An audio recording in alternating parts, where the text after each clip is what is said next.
From living in a boardhouse infested with rats to upscale residence in Kingston, the story of our guest today shows the remarkable power of faith and belief.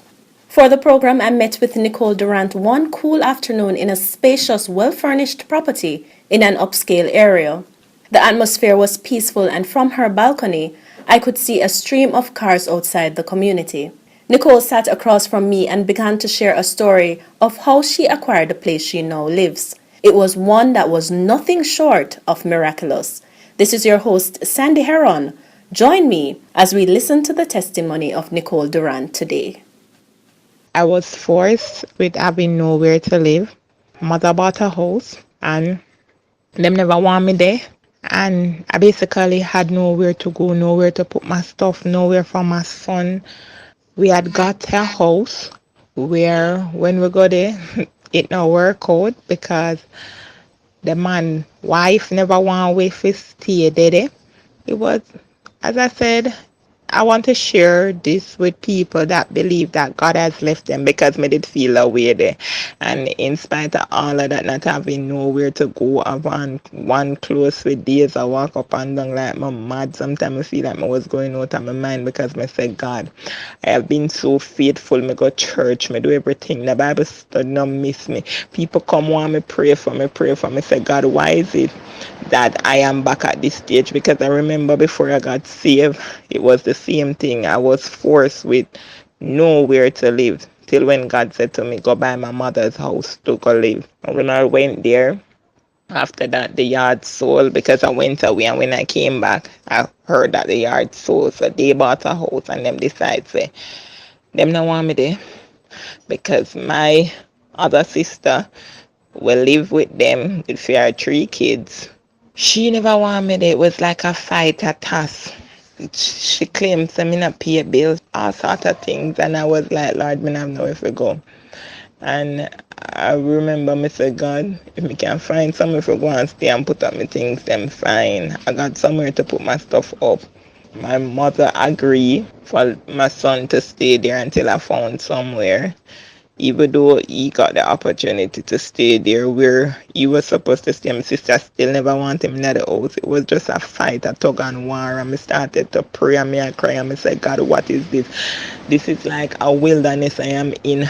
It's like, God, me I pray, me I do everything. Although me never know if I go, me I go to church and people see me, I'm still there at church and I was worshiping. And I remember for nights I'd be walking the road. It's like me don't want church fit done because if church done, it's like me not have nowhere to go.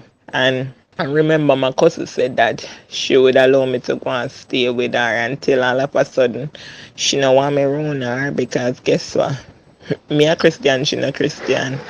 And she don't want me around her no more. And I like me that do nothing. And then I like me never that pay towards the bill. She don't want me there. She start show me dirty face. She start talk me on the road with people. And people start look down upon me. And me I tell you, I was at a place that me start walk the road and me say, God, how you want me to walk like a mad smarty? You want me to go catch money? You want me to go shack up with a man? To go live with? To have some if I call home because family reject me.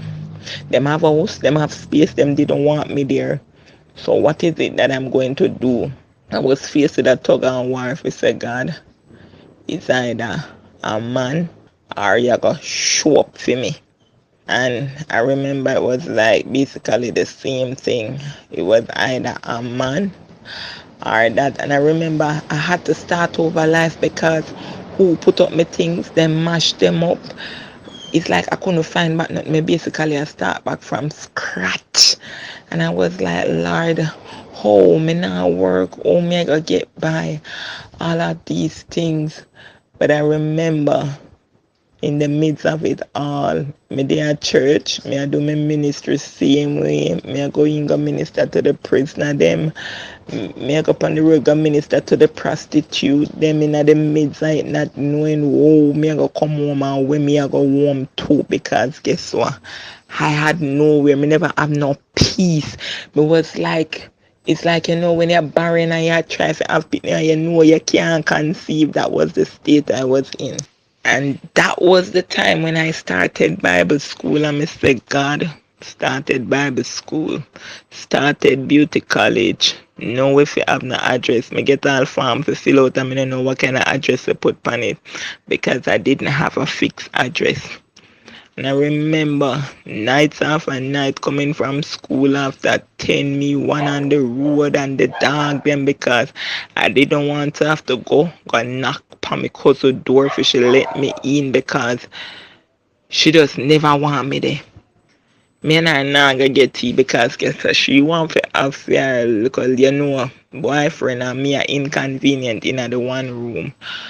And me say God, God, in the midst of my storm, still I give praise. God, in the midst of it, me not ungrateful. God, in the midst of it, me not want backslid. Me say, God, you have to prove the naysayer. And the people them chat me because she a Christian and she talk about God, where her God there. And I remember one night, it's like I had headache till me feel like my head did go explode. And I said, God, me I go through all of this. I'm there at church and not even the pastor you can't see. She was sitting if you say go there so if you go see one house. Till it I get to me, I was so embarrassed. Me not even did want to tell my pastor. And it's like my head for explode. And I remember me said to her, me not live no way. And then me just start bawl, me just break out in a tears because I had it enough. And she said, you know, live nowhere, you come church every day, same way. So, alright, smiling, I said yes because I still had my peace. Even though I feel away, I still had my peace. And I remember she was there and she prayed and she prophesied and said, the Lord said I must look somewhere. And me I go get a house for $15,000. Me say 15. Me say God, me now work. Me don't have it because me have the money. Me da get a house long time. So me own homeless. So oh no, you gotta send word. See me say God, me now receive that. I don't have the money. Me no have it. And me now go pay no rent. So where me I gotta get it from? And I never received that word. And I remember she said she gotta talk to her husband so them can assist me with some money. And I said, God, me no wanna hand out. If you can't find somewhere put me no wanna hand out and me no want go nowhere if you move again. God, I don't want it. And if you're just joining us, we're hearing the testimony of Nicole Durrant of how her faith and belief in God led her from living in a board house in the inner city to an upscale community in Kingston. When it looks so bad, and me I tell them, me I walk the road, me lose weight, me maga the Christian, maga her clothes can't fit her. And I was walking the road, and while walking the road, me I minister to people, but me I cry because me smell green, and me used to me things them and me can't comfortable. And me say, God, is it that you're allowing me to feel like a Job now? When you tell me that Joseph, me say God, where the palace, where the mansion where you promised unto me. And I remember the Sunday I went to visit my niece in the hospital. And the Lord used me to minister to some people there. And you see, after a while I done minister, that's how I got my breakthrough. That is how I got my breakthrough. That is how the Lord took me from living nowhere to a place where me have my space, my son have him room, security open the gate. I have washer, I have dryer, I have a swimming pool. I had peace. I was comfortable. Me said, God, in the midst of it, because I wasn't ungrateful. In the midst of it, me never backslide, even though the thought come to my mind and I was doubtful. Me, where should I have a faith and a heart to know that you have never leave me nor forsake me? Let me tell you, sometimes God carries us to the lowest of our pines to see how faithful we are, and if we would have given up on him, even though him knowing him tested. Sometimes we say the devil, but it's not the devil. It's not everything the devil do. We ought to stop give credence to the devil. And not everything is the devil. God allow us test with faith to see if we will stand in the midst of the storm, if we will stand. Remember, me a woman, me I walk the road, me alone, hours and night, all you hear a dog a bark, and all sort of dirty, mad, smaddy upon the road, me say me a serve God, Me say me a serve God, me not know where to go. Me we get a little napping idea somebody else, and by evening me get up and me gone for my journey same way. But in the midst of it, God was faithful. Where it seemed barren, dry, like it's like me couldn't press. Me couldn't press. Me want to read the word and me can't read the word because me I look at me I see doubles. Me want to pray and me can't pray. Me stop pray. Me say God me stop pray. Me say God me give up on you because you give up on me. I go all over forget a word just to hear God say go right there so because me I say church now work yes so me I go find somewhere else and me can get comfort in the midst, but I still had a peace within me. When me remember me hear me never say to me say my brother say because me can build up one house run pan the gully bank. Me say God you not call me for live no gully bank. Me say God I rather walk pan the road hours a night till you put me up than go build a house pan a gully bank. Me say God me a royalty. I say God I am peculiar. I am set apart. You call me. I was chosen. How is it that me gonna move from one board where rat all sort of sitting when me did want to move and me never live nowhere no good. One little bed in them, a little TV, a rat with that kill me when rain fall. Me have to spread out my plastic bag for me things them not mash up or wet up. I remember one time if rain fall and me never there home and me have to dash all of my shoes, everything. And it's like, when Joseph there at the back, that was me. The old chaos round at the back part, and even though me was at the back, me still I get it and me never comfortable there. Even though me know God sent me there, I wasn't comfortable. And it lead to the point that say God, I know who I serve. Me know who me serve. I asked Nicole to explain in more detail how her breakthrough occurred. She told me that she went to the hospital to visit and pray for her niece, and while there, she was instructed by God to pray for the lady who was to her right.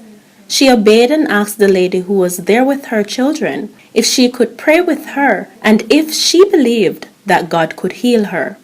Days later, she received a call from an unknown number, and the person was no other than the lady's son, and he had an offer. So while I was going through the midst of my storm, I received a phone call from an unknown number. The gentleman identified himself, who he was, and he said he was taking back his mom to the States.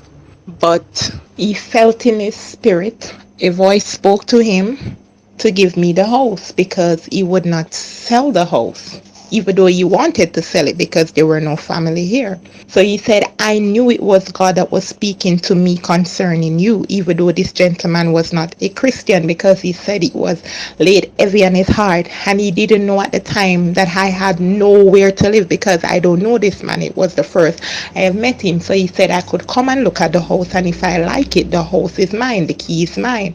So I went, I looked, I was so excited, and I started to cry, and I said, God, you are so faithful. God, you are so faithful, because I was faithful in believing you that you would come through. As your word declare, house we build it not, house we fill it not. And I received that blessing. To God be the glory, great things he has done. Nicole's story shows us that nothing that we are believing God for is impossible. He can use anything and anyone to bless us. And oftentimes, it happens when we least expect it. This is Sandy Heron, and you have been tuned into City Beat. See you next week.